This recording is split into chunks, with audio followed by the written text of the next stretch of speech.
Good evening. Thank you for joining us this evening for the latest discussion on moving forward on pay, why nursing staff deserve a pay rise.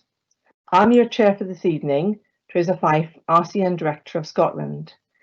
We've had a good number of these sessions so far, and they have been well attended, and feedback has been very positive, and people have found them to be very helpful. If you missed previous sessions, they are available to watch on the website. Our Fair Pay for Nursing campaign is having an impact. And tonight, I'll be putting the questions you have about the campaign to Graham Revie, Chair of the Trade Union Committee, and Norman Provan, Associate Director, Employment Relations.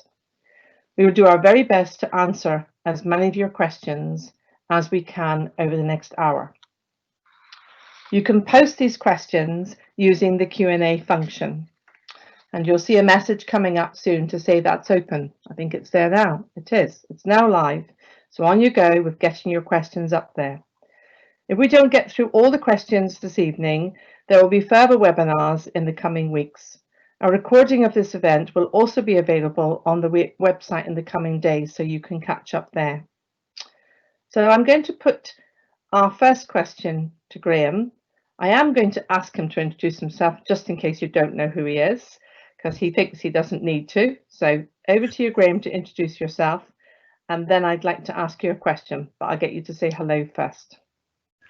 Hello and good evening, everyone. It's good to be back again. I'm Graham Revie. I'm the chair of the RCN UK Stewards. No, I'm not. I'm chair of the RCN Trade Union Committee. And I'm the Scottish representative to the Trade Union Committee. I'm a steward and a workplace representative in NHS 24. So thank you very much for letting me mess that one up right away, Theresa. So now you can see why I asked him to tell him who he is. So anyway, first question to you, Graham. The Fair Pay for Nursing campaign has been running for 3 weeks now. What has the reaction been?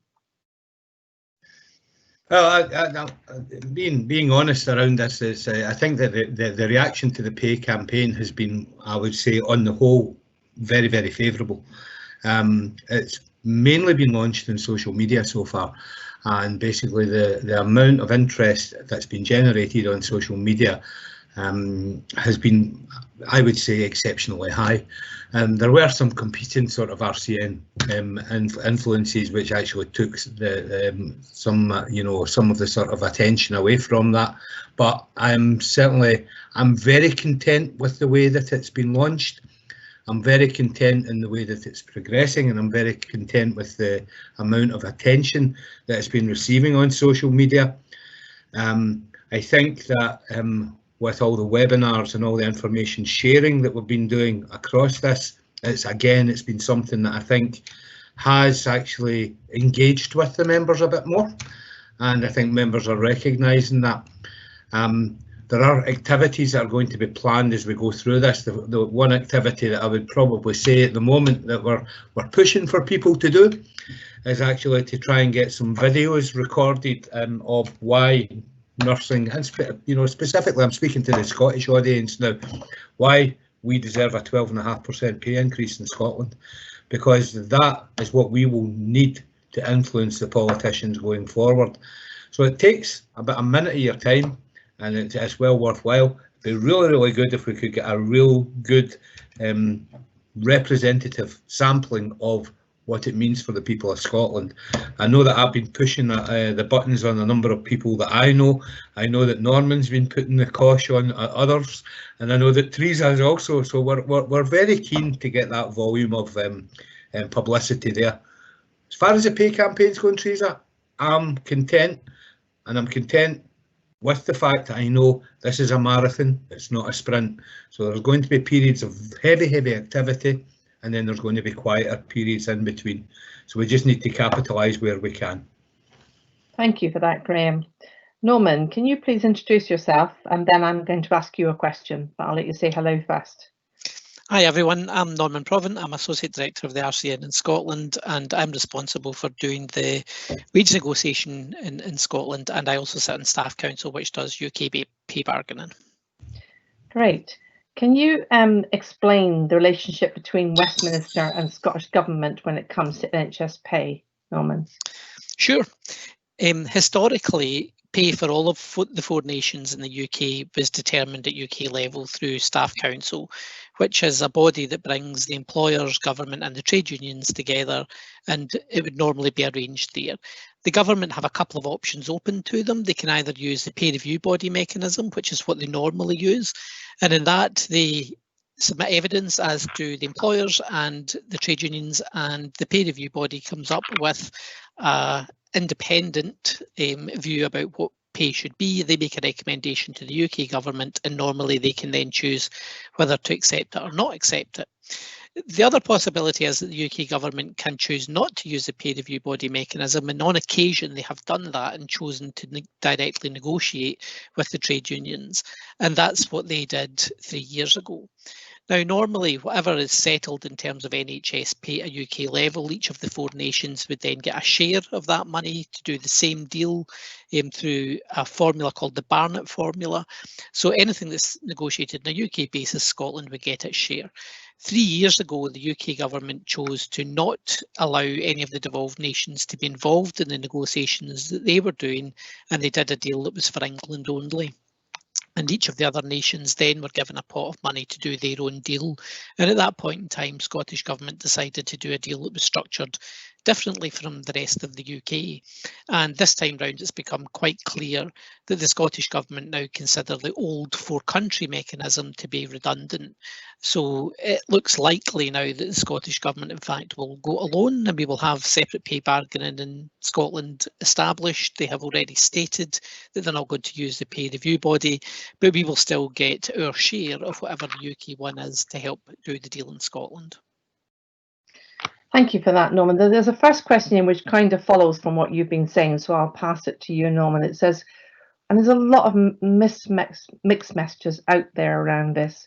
When can we realistically expect a pay rise in Scotland? That's a really good question. What we do know is that we're going to have separate pay bargaining in Scotland, but realistically, as at least some of the pot of money that will be used to do the deal in Scotland comes from the UK deal, there is a relationship between when the UK deal settles and when the money will become available in Scotland to do a deal.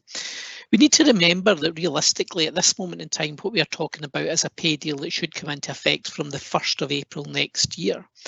Although we, along with the other trade unions, have written to all four governments in the UK and have stated that in the year coming we want to bring the negotiations forward to do them earlier, and we want the pay deal brought forward. And what we mean by that is, instead of waiting to the 1st of April next year for people in the NHS to get a pay rise, we are asking governments to bring that forward. So for example, they could bring it forward to January or December, and instead of getting 12 months pay rise next year, you would get 15 or 16 months pay rise in a 12-month period. However, as it seems likely that the UK government will use a pay review body, the most likely scenario is that it will be closer to April next year before that is eventually settled. It might actually be past April next year until that is settled. But if that is the case, it will then be backdated to either the 1st of April, as it normally would be, or earlier if they agree to the bring forward. Certainly we know that the Scottish Government are keen to do the negotiations quite quickly, but there is that complication of it being tied to the amount of money that will come out of the UK deal. I suspect that we will be in a 9-month campaign here. I think it will be right up to the wire until such time as we know substantially what the NHS pay award is going to be. Great, thank you. Graham, I'm going to read out a comment that was on social media just before we started, and I wonder if you'd like to just make a response to this. And it was somebody who said, as much as I'd love a pay rise, it feels a bit selfish to be asking more at a time of such financial instability for the country, knowing that lots of people will lose their employment and income entirely. And this is from Erin, who is down in Cornwall. Oh, that's a cracker, isn't it? Because that's just so typical of us as being nurses, and actually having that total society view on the way things are. And the way things, you know, we have a complete understanding and awareness of where we are in an economic environment which is not which is not a friendly environment because of COVID and because of all the sort of social turmoil that's been introduced, not to mention what's coming down the road with Brexit, etc. So we understand all that. But I think for me, the real thing here is about the value of nursing and how nurses and how people see the value of nursing, because that's where the hub of the matter comes in. Because what's happened is that when we done our survey, just over 30% across the country, but in particular in Scotland, this figure is 38% of nurses have indicated to us that they would leave the profession, and they would leave the profession for the primary reason of pay being one, safe staffing, and then the working environment following closely behind that. So for me, there's an economic choice that the government needs to make here, and that's an economic choice on whether they want to invest in the health service. Now, when I say invest in the health service, this isn't about building new hospitals. It's not about the structures that are sitting within the health service.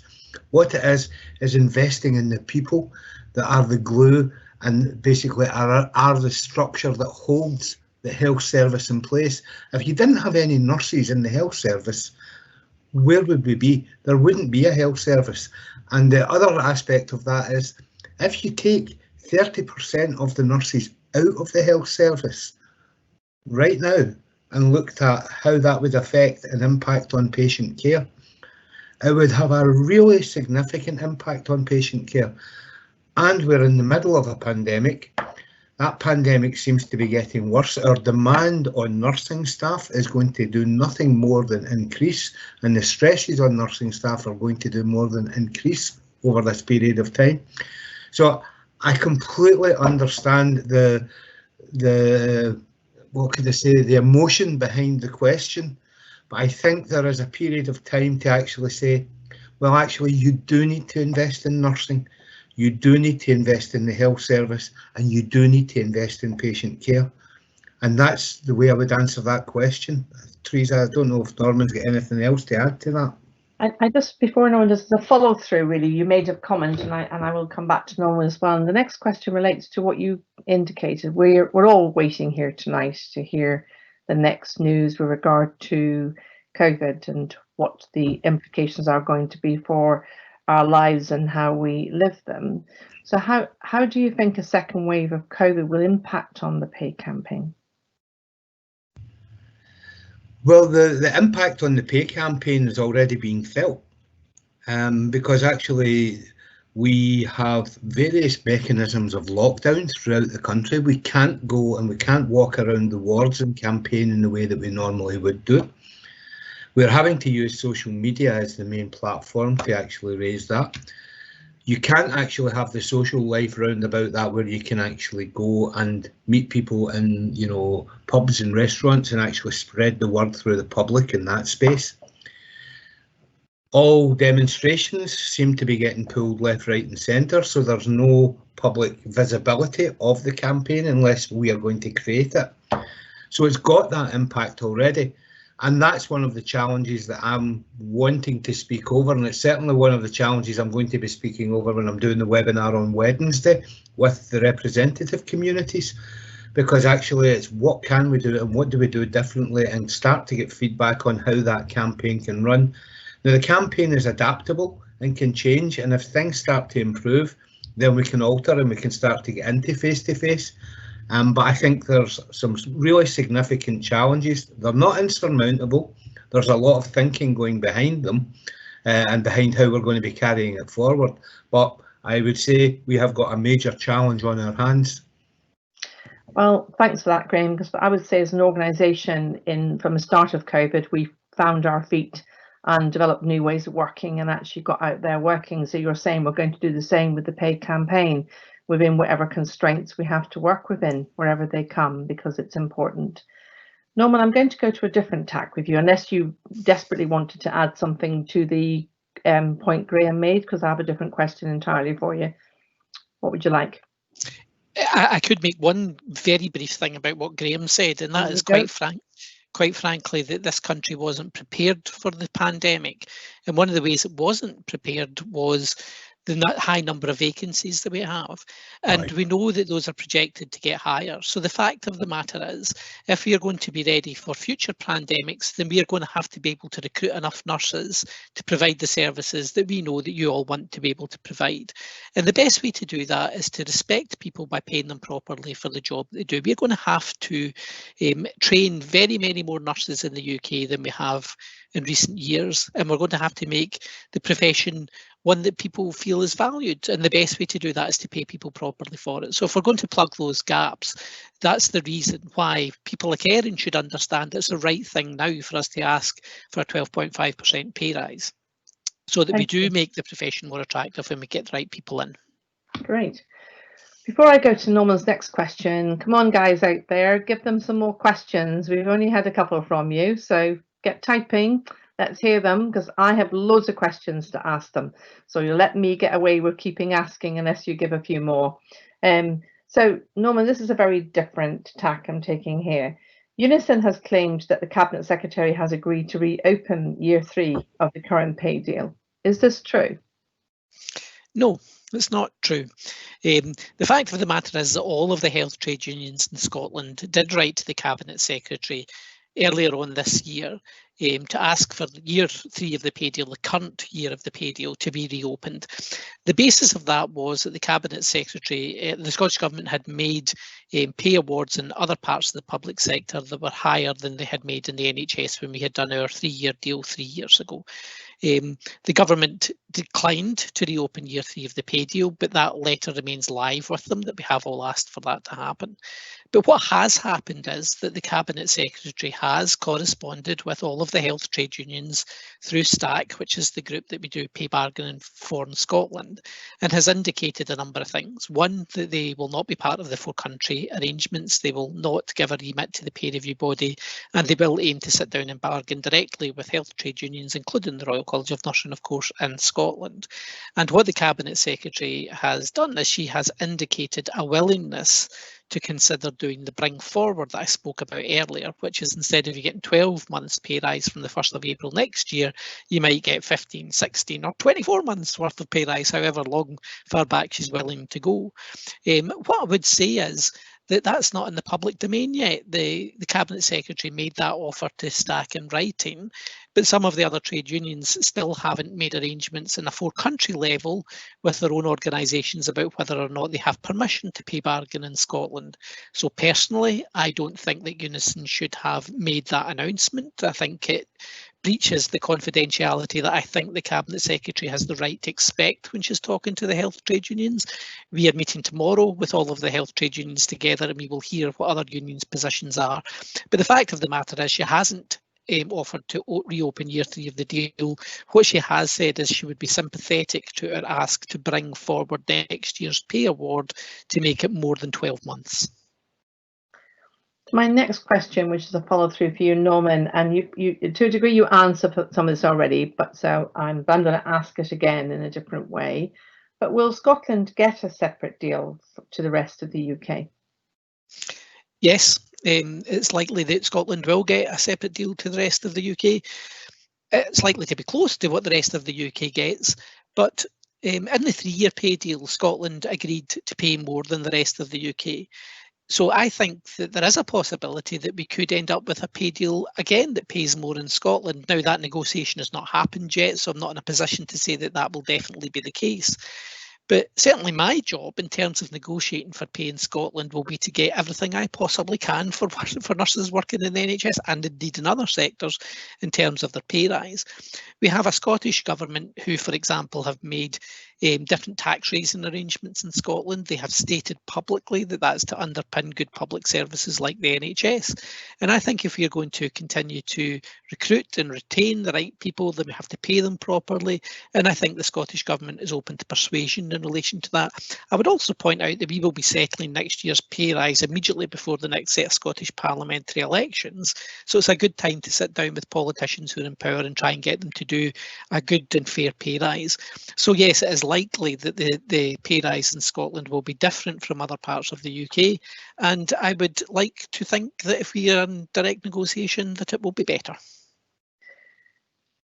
So I'm going to take a comment you made there. I'm going to take this one to you, Graham, which actually this is a pay deal. We're looking for pay for nursing staff in respect of Agenda for Change. But obviously, as you know, I'm the executive lead for the independent health and social care sector's strategy. If we've got members listening in who are from independent health and social care sectors, what plans have we got for them? Well, I suppose I should ask you that question, Theresa. Well, I mean, there is a significant challenge because the independent sector is multiple employers across multiple sites, multiple agencies, and all of various types, different shapes, sizes. Everything is in there. If it's not NHS, then it's held within the independent sector. So you've got everything. So it's a real challenge. And the challenge, we've got some recognition agreements across some groups within there, but in the main we don't have recognition agreements as trade unions to negotiate pay with them on a regular basis, and a lot of it is left down to individual types of negotiation which takes place locally. So we have asked as a trade union committee that an urgent piece of work be carried out by the pay working group to look at how we can involve and engage the independent sector within the Fair Pay for Nursing pay campaign, because it does say fair pay for nursing, and our pay policy does say that it's about every sector, whether it's hospital setting, community setting, or care home setting. Every sector where nurses work, nurses deserve a fair pay rise. So it doesn't say, we don't have hashtag fair pay for NHS nursing, it says hashtag fair pay for nursing. So I'm expecting some work to be brought back within the next couple of weeks to the Trade Union Committee in order that we can actually start to direct how that's going to look and how that's going to be taken forward. There's some big pieces of work in there in big chunks. One of them that keeps coming up quite frequently, and I'll just acknowledge the fact, is the GP practice nurses. They are providing what they consider to be NHS services, but because they're under GP direct employment, it's not always the case that is within the NHS framework, if you like. It's not covered by Agenda for Change. So I think that we've got a big, as the way I put it was, it's a very big elephant to eat in a winner. So what we're going to have to do is we're going to have to look at this and see what parts we can break off to make sure that we cover as much as possible within the current pay award as we're going forward. So I look forward to the work, because we recognise 40% of our membership is now within the independent sector. Thank you. That's great. I'm going to take you a different direction, Graham, and then I'll come to another question for Norman. But what will happen if we don't get the pay award? Are we strike ready, Graham? That's probably the questions asked the wrong way around, because actually what we are doing now is actually campaigning in order that we can achieve what is a fair pay award for nursing within the NHS. So the reason we've came to the figure of the 12.5% is we believe that to be a fair pay award within within the NHS. So like all pay awards, this is what we're campaigning for. And once we've got that campaign up and running and it's highly visible, then we have to hand that over to our negotiators, and our negotiators will go in and they will negotiate whatever they can. The next part that then comes is basically we have asked for 12.5% and the government tell us that they're going to give us this. Well, I am not in a position as a trade union committee to actually say, yes, I'm going to take that and I'm going to say that that's what we're going to do, unless that figure is 12.5%. So therefore, the next step to that process is we have to go back to our members and we have to actually speak to our members, engage what our members are saying. You asked for 12.5%, this is what's on offer, what do you want us to do? And we have to work out a way of making that engagement happen. The second part to your question is, are we strike ready? Well, I'll base that on, we've got a history here within Northern Ireland. The nurses in Northern Ireland did take industrial action and they carried that industrial action through to a successful conclusion, bringing the government back to the table, and actually bringing the government back into formation, but bringing the government back to the table, and they discussed and got a negotiated pay outcome. Things in the UK mainland are different because they're covered under much tighter trade union legislation.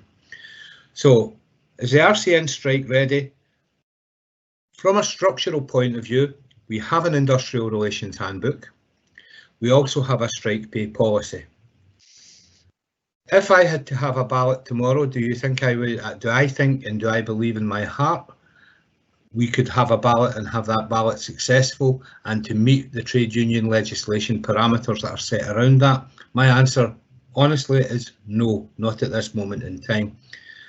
So therefore, what we need to do is we need to get our members into a place of understanding that that may be a question that's asked of them.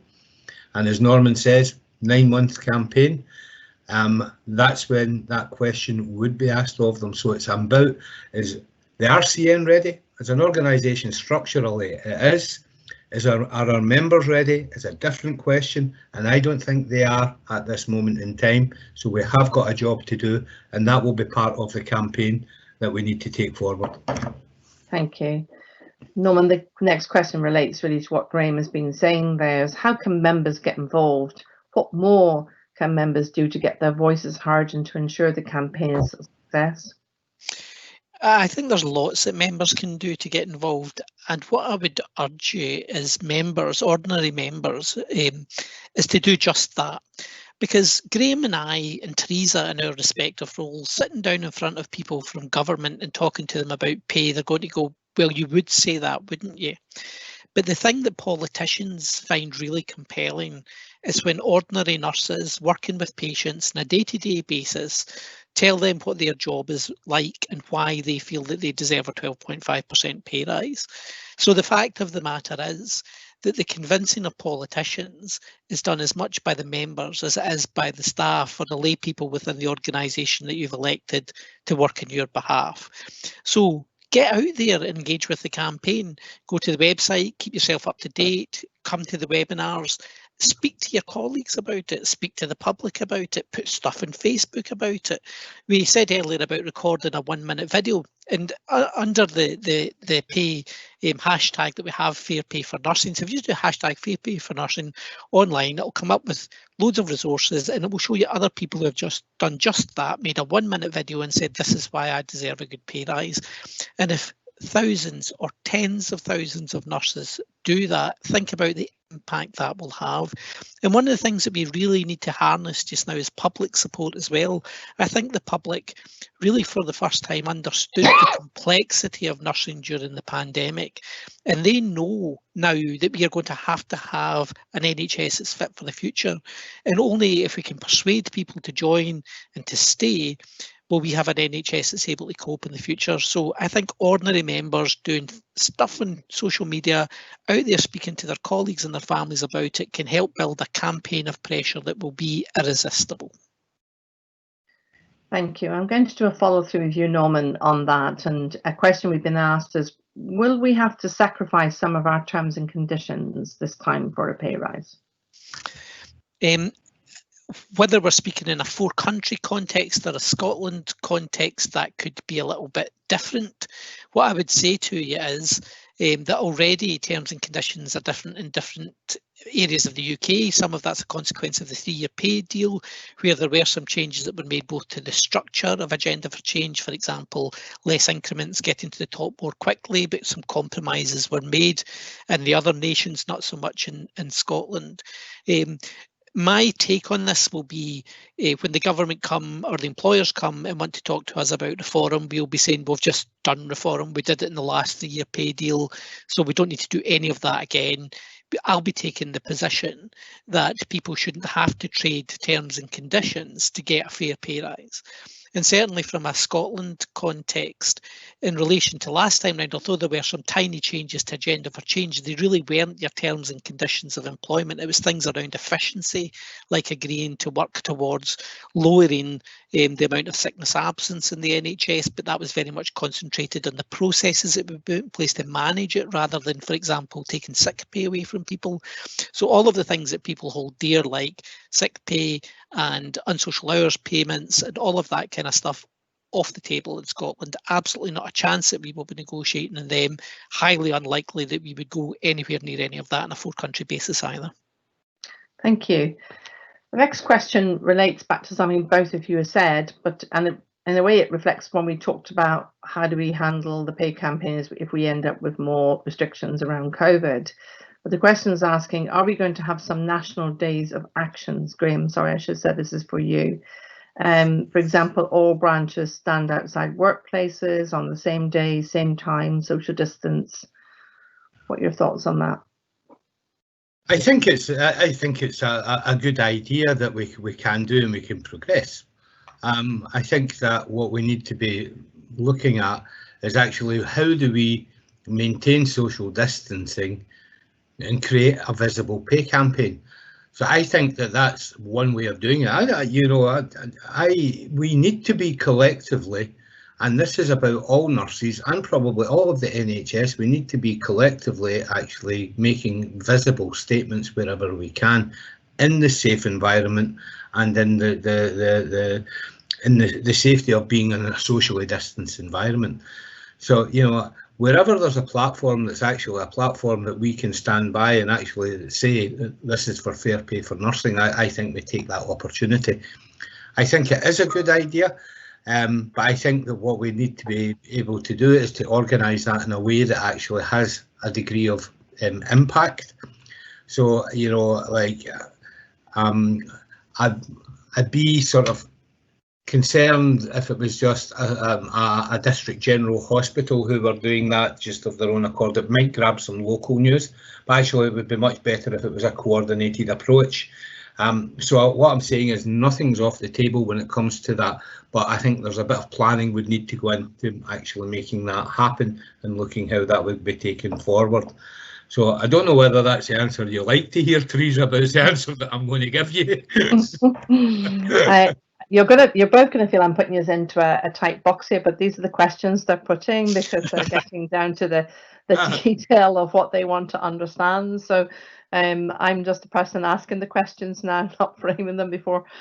So the next one for you, Norman. What happens in Scotland if RCN members in England reject the pay deal offered? Can members strike if the Scottish Government says it cannot offer a pay deal until the situation in England is resolved?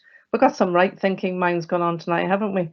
All the possible dilemmas that might come up in this pay campaign. Norman. To take strike action, you need to have a dispute, and you need to know who your dispute is against. So yes, because the Scottish deal will be tied to the England deal because of the Barnett formula and the money, you could, if there was no settled pay award in Scotland, still have a dispute about the fact that you weren't getting a pay award at the right time for the 1st of April next year. So yes, if the pay deal in England hasn't been agreed and settled, then it is possible that you could have a patent dispute in Scotland related to that. I have to say, I think that what might happen is that the Scottish Government might be more likely to sit down and say that the Scottish Government, for example, would meet any agreed pay award. So the principle would be that they could kind of say, well, you don't really have a dispute here, because if you agree on a 4-country basis, then we'll honour it in Scotland. And what we would be saying to them is, if we're having separate pay bargaining in Scotland, that's all fine and well, but what are you going to do to make it better? Because there's no point in having separate pay bargaining in Scotland if all we get is the same as everywhere else. We might as well just stick with a 4-country pay bargaining. So I'll be using that as an opportunity to say to the Scottish Government, you can do that. You can say, we will pay whatever is agreed on a UK basis, but what are you going to do better? But could we take action? Yes, but I go back to the question that was asked earlier about industrial action, and strike is a place of last resort. I don't want to ask anybody to go out and strike. Most of our members don't want to go and strike. What you want is a really good campaign that persuades people to make a decent offer, and that's what we have to concentrate on right here, right now, because we're in this for the long haul. Thank you. Graham, can the grassroots campaign that asks for 15% undermine the RCN's position? Some of our members seem angry that we aren't asking for enough, unlike others who think we might be asking for too much. There's about 6 questions in there. Oh, I know. Making you work tonight. Right, okay. Can the grassroots campaign asking for 15% undermine the RCN's position? No, I don't think that it can, right? Because what that position is it's asking for, and it's creating an awful lot of noise in the system and creating visibility that nurses and the NHS deserve a decent pay rise. So the campaign asking for the 15%, I'm quite happy to stand alongside those guys with my own position of, I'll support the RCN's position of 12.5%. So some members are angry that we aren't asking for enough. Some members are angry that we're not we're asking too much. What I would suggest is we based the bulk of our decision making in creating the 12.5% pay rise based on a membership survey. You'll have heard me saying this before. 42,000 people in the UK responded to that survey, the highest ever response of a survey. Of that, 28,000 of these people were from the NHS, so we have a good representative survey, and those people help to guide our position, as well as taking London economics advice and also some other advice on recruitment and retention within the nursing profession. So we took all that into consideration. I'm very comfortable around the ask that we have made on behalf of the RCN. But anyone that's asking for a substantive pay rise for nursing, we should be able to work alongside them. And that indeed is the position of all of the joint staff side trade unions in the NHS from the NHS Staff Council. So I think I've covered the questions, Theresa. You have, and you've answered the question I was going to ask you next, because we get asked this all the time, don't we? How did you get 12.5%? And I think you've well answered that from the point of view of the data we have from our members, and that's what informed the thinking within there. Thank you for that. Another question that's come in, this is mainly to do with around the materials that are part of the campaign. So I think both of you can give an answer to this. One of you have got thoughts about how we can do that. But another question is about, can we get much more visible campaign materials? No, let me go to the first one, sorry. We can order pay cam materials online. Why not send out these materials to all members? Therefore, we get more member engagement. So it's a kind of a comment rather than a question first off. What do you think? Revie, you can happily go for that. I'm picking you do that, both of you. Go on. I'd rather send them out to people that I knew were going to use them, and that they didn't sit in someone's, inbox or tray of which they weren't. And also, the campaign materials that we're preparing are car stickers, badges, posters for work, and placards. So we need to actually work out, and people need to tell us what they need for their own individual needs, or the branch individual needs. For instance, before they cancelled Glasgow, I had phoned Norman and asked Norman, can you get me 12 placards in order that we can demonstrate within Glasgow? Norman said, yes, no problem. Where will I deliver them to? Glasgow event was cancelled, and I said, not to my house. You know, so I don't, you know, we need to be sort of cognizant of actually giving people some things that are useful to them. You know, so I get the point, and I get the sort of pushing things out in order to reach and to get further reach. But I think there's an equal responsibility on branches to actually reach into their communities. That's what the branch is meant to be able to do. Thank you. Norman.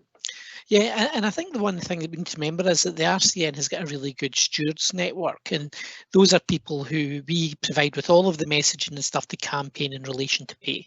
So here you are all tonight on this webinar asking questions because you don't know the answer to them. So I could make arrangements for every single person to be sent a badge, or every single member to be sent a car sticker, and they would wear a badge or they would put a sticker on their car. But one of the advantages of sending it, for example, out to reps and branch officials is that they can walk around wards and departments and community nursing places, GP surgeries, and give out the materials, and at the same time talk to people about the campaign, answer the questions they've got, try and encourage them to get involved. So I think sometimes there's an economy of scale of giving it out to people for everybody just to have a badge and a sticker, or do you give it to people who will then walk around, speak to people, talk to them about the campaign, tell them the reason why we're asking for 12.5% and why they should get involved with it personally. And I think that's a better way to go. But yes, you can order campaign material. You can go on and just order stuff and it will be sent to you. But I just think that we should use the resources that we have to go out and speak to members. But your message is, if somebody wanted to have those materials, they can actually go Anybody can, order yes, them. absolutely. And that links to the next question, which is just saying, can we get much more visible campaign materials, much more than previous to elsewhere in Scotland? So obviously a plea to ensure that we are getting the spread of campaign materials to Scotland. It's always a challenge with our geography, isn't it? You know, to get that there. So I think that's more a comment. There's another next question is, Norman, I'll come to you with this one. Would working to rule be a consideration, or does that only come into play when we are formally in dispute? Only comes into display, it only comes in when you're formally in dispute. The fact of the matter is that I've heard this loose term of working to rule used before, of only working to your job description. I would ask how many of you think you've got an up-to-date job description before we started working to rule anyway. But in actual fact, anything that you do that means that you work differently from how you have been working before could be legally construed as being industrial action. So in actual fact, anything, if you're doing something, you say, well, I'm going to stop doing those things I was doing before, and I'm only going to do these things that are in my job description, that would legitimately be regarded as industrial action if you had been doing the things before. And there's a whole raft of rules that you need to apply before you can take any action. So that's not something that we do at this point in the campaign. And when it comes to the decisions about when you consider doing those types of things, timing is really, really important in relation to this. Bearing in mind that if the UK government uses a peer review body process, the peer review body won't even be taking written evidence until November. Right up until Christmas Eve, they're taking written evidence, and it'll be early into the new year before they go out and speak to people in their places of employment, and into the spring before they make a decision. So quite frankly, working to rule 7-8 months out from that is going to make no difference unless you're prepared to do it for 7 or 8 months. And in my experience, people get tired of that kind of thing quite quickly. So I think you have to be careful about when you time doing any of those things. It goes back to the point that Graham was making earlier about demonstrations. Timing is everything.